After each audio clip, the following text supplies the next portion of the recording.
let's take a look at our top selections for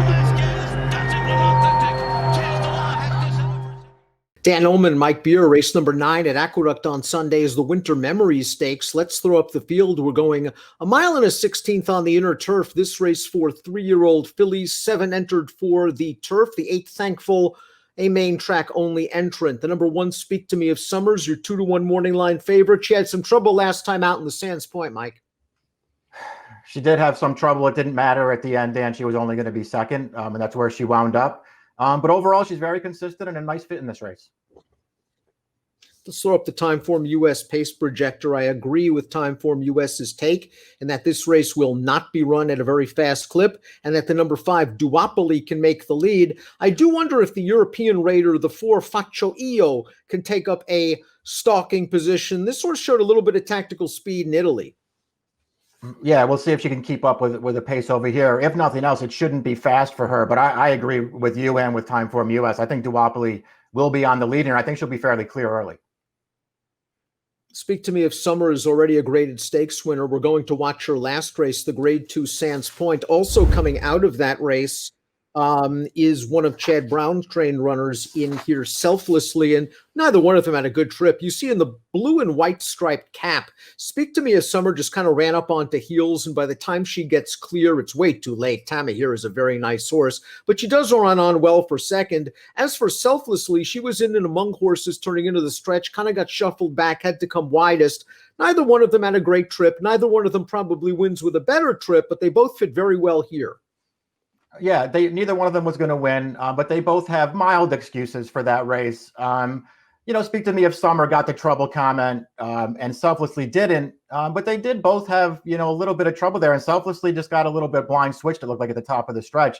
I personally, Dan, feel like there's very little between these two horses. If they're going to bet the race along the morning line odds, I think you could make a pretty reasonable case to take the 2 over the 1. Selflessly, the number 2 won the Lake George, one of the great rides of the meet. David Cohen gave Selflessly that day. She saved ground all the way around. David had an opportunity to get out, and he decided to stay in, and that was the right move. Because if he did get to the outside mid-stretch, he never would have caught the favorite, Sweet Melania. He stayed in as long as he could, eased out, and got up. And in the Sands Point, we just saw that trip didn't work out for her. I think she would appreciate a little bit of more pace than what is expected on Sunday, but she obviously has a chance here at a pretty decent price on the morning line.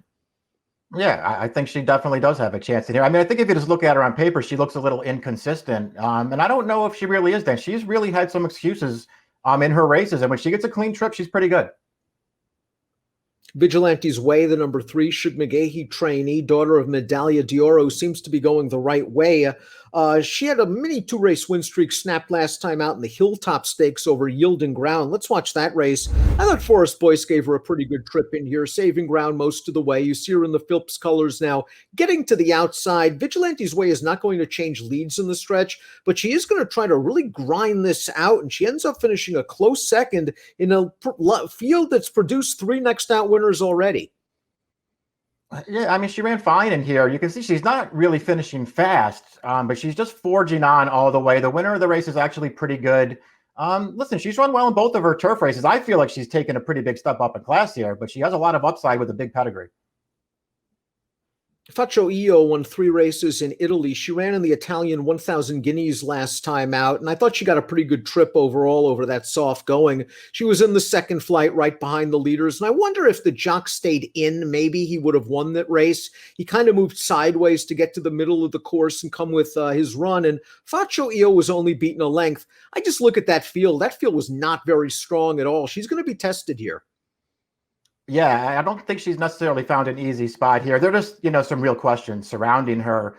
I know she was 3 for 5 over there, but the 2 times they ran her in group races and the 2 times they stretched her out are also the only 2 times that she lost. We'll see. Maybe she's, pretty good and will run well in this race, but I thought she was pretty tough to take against this field. Duopoly, I like how Chad has handled her very slowly. A maiden win at Monmouth, an allowance win at Saratoga. They ran her in the Grade 3 Valley View where she was the beaten favorite. And while she worked out a decent pocket trip, she was chasing a pretty fast pace against some pretty promising horses, a couple of them running at Churchill Downs on Saturday in the Mrs. Revere Stakes. Duopoly might have a much easier time of it on the lead this time around. I wouldn't be surprised if she goes favored again. Yeah, and that feels like the key for her too, Dan, when you just sort of take her form apart. The two times that she was able to make the early lead, she's just looked a little bit like a different horse. Not that she ran terribly last time, but she couldn't make the lead and just sort of was grinding through the stretch without enough and never really looked like she was going to win. But the two times that she's gotten control of the pace, she's actually looked really good, and it looks like she's going to get the control of the pace in this spot as well.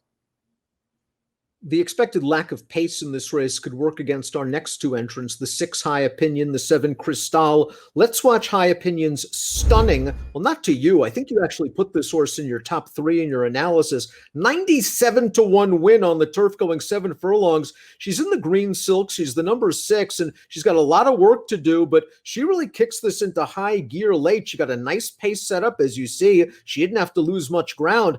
But this is a strong kick from a filly who earned a nice number and is certainly bred to go longer.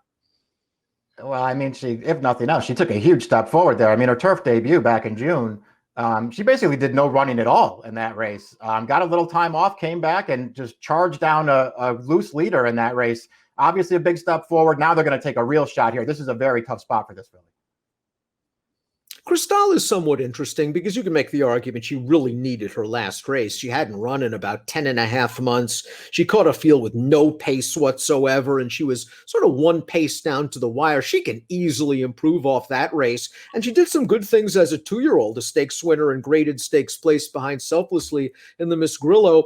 I just wonder if the lack of pace works against her here, but she can certainly take a step forward. Yeah, if there was more pace in this race, I might have put her on top, Dan. I'm not so sure that all things being equal, she isn't the most talented filly in the race. She was a very good 2-year-old. Obviously missing all the time and getting off to such a late start this year could be a problem for her, but she didn't run poorly at all off the layoff. I mean, she had no chance in that race where basically nobody passed anybody at all throughout the running. It feels like she's compromised by pace again, but I would want to use her, especially if the morning line is close to right. Let's take a look at our top picks for the Winter Memories Stakes. I had a very hard time in this race, so I'm going to go with the Stranger, the 4 Faccio Io, who I think can work out a good trip, but I do realize she's taking a nice step up in class. Lasix, though, for Clement. You're going with Duopoly's Speed. Yeah, I think that's the key to the race. I think she's going to get loose on the lead, and that might be all it takes. Then I wanted her and Cristal. Not that I'm against the 1 and the 2. They're both nice horses, but I'll take the outside horses. 5721 for Mike, 4132 for me. It's the Winter Memories, the second of 2 stakes races at Aqueduct on Sunday. Good luck.